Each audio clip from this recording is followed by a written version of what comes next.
Alrighty, fellas.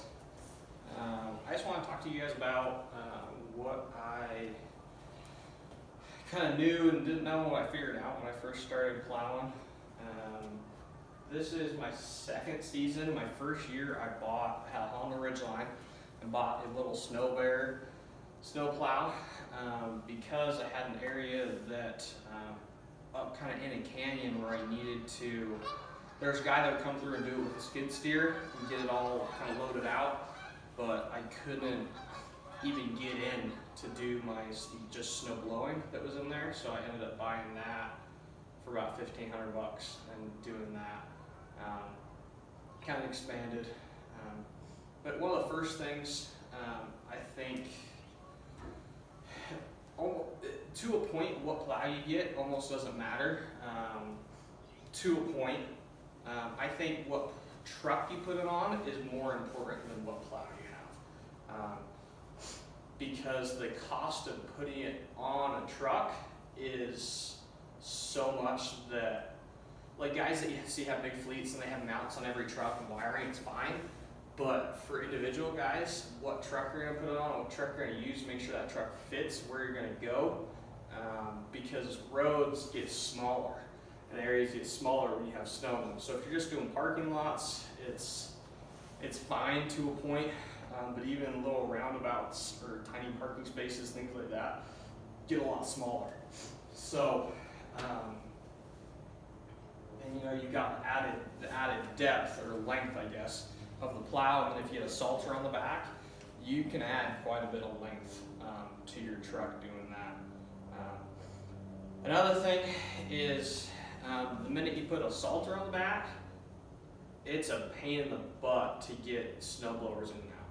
So you kind of have to be, there's a point where if you're doing some residential stuff and some commercial stuff, you either have to never snow blow or have something that you can, small enough that you can physically lift out of the back of the truck, or have like a tiny little salt spreader, like some of the cheap buyers, like Salt Dog ones that can fold away, but even then that is going to be a pain in the butt.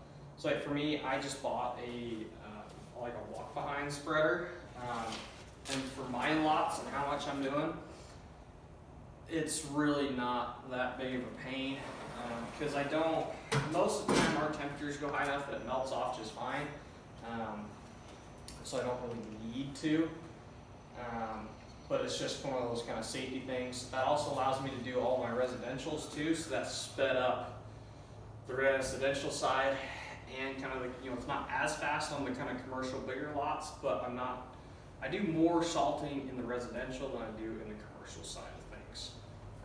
So that was a good choice for me. But the main thing is, when I was looking at plows, I could find used plows for, you know, $1,500, you know, $2,000.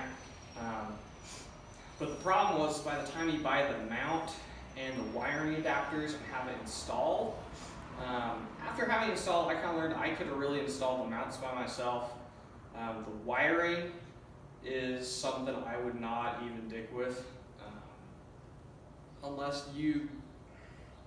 For me, it's not worth it's worth paying somebody to not have electrical problems, because I hate messing with that. So for me, it was worth it.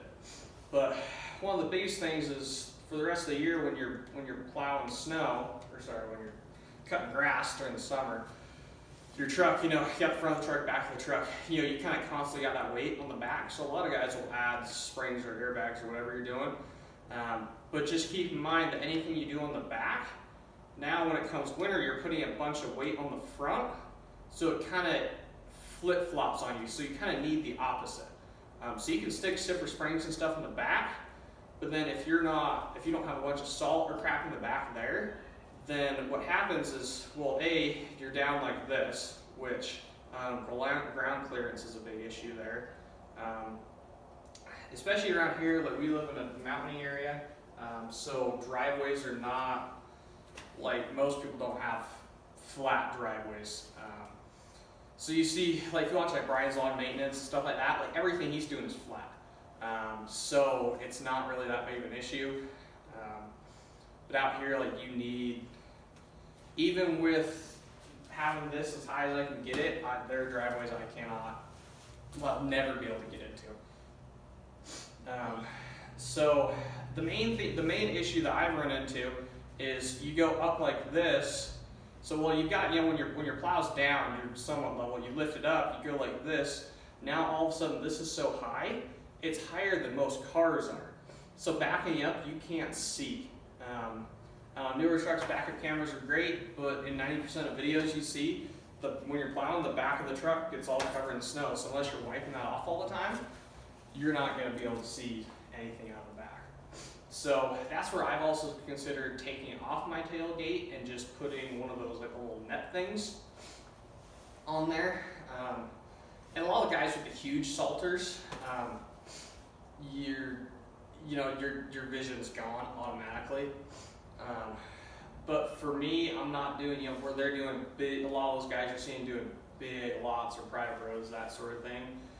For me, the stuff I'm doing is all kind of small, intricate stuff. So nothing I'm really doing is more than probably 3 plow widths wide. And there are cars everywhere and trees and hazards. Or one of the little private roads I do, on either side they've got kind of like masonry walls that are about this high.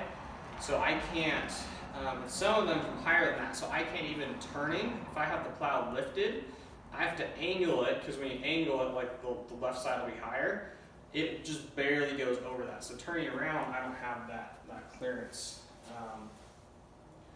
But basically, you gotta have a ton of more weight than I thought you'd have to have. Trucks normally you throw a bunch of weight in the back.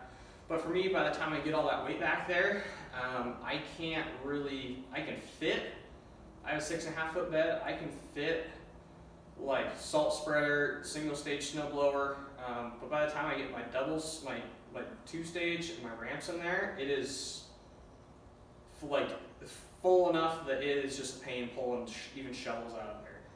So that's where I really haven't had to use my 2-stage. One of my earliest customers that lives up on that kind of private road in the canyon, they have a nice Honda that I've been using. Because they're an older couple, they used to use it, and then when I took over, they just let me use it. So I'll use theirs up there sometimes, but I really haven't had to use my double stage.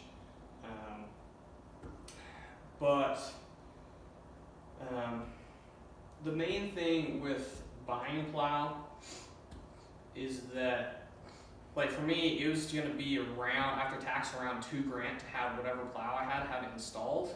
And some of the plows I was looking at were old enough I would have to buy to get the newer mounting, because I couldn't buy the older style mounting kit. So to get the current mount style, I had to buy the mounts and then adapters, which added extra length to it, which means A, you're longer, B, you got the cost of buying the adapters, and C, the further out from the truck you get, the more leverage you got on it.